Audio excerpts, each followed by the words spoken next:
What if China had continued its voyages of discovery?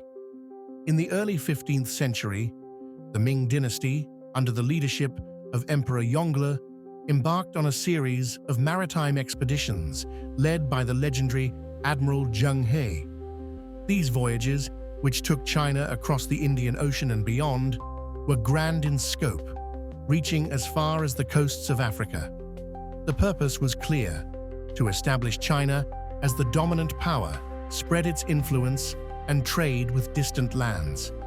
However, in our alternate history, China did not halt its naval expeditions after the death of Emperor Yongle.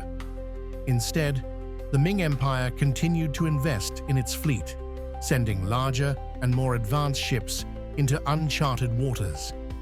The fleet pushed further into the Pacific, discovering new islands and trading partners across the oceans. Subscribe and like the video if you like our stories. As the Chinese presence expanded, so did their influence. New trade routes opened between China, Africa, the Middle East, and the Americas. The Chinese Empire established colonies along the coasts of Africa and South America, bringing with them their knowledge of advanced engineering, agriculture, and governance. In the 16th century, China's technological innovations and vast trading networks allowed it to become the dominant global power. Their ships, capable of crossing vast oceans, gave China unrivaled access to the wealth of the world. The global balance of power shifted, and China's cultural influence spread, shaping art, philosophy, and technology in every corner of the world.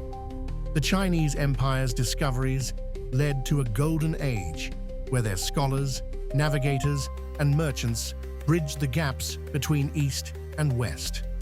This period of unprecedented expansion continued into the 17th century, with China leading the world in both commerce and innovation. They pioneered new forms of diplomacy, fostering relationships with distant lands that had once seemed unreachable. In this alternate timeline, China's maritime supremacy reshaped history and the world order.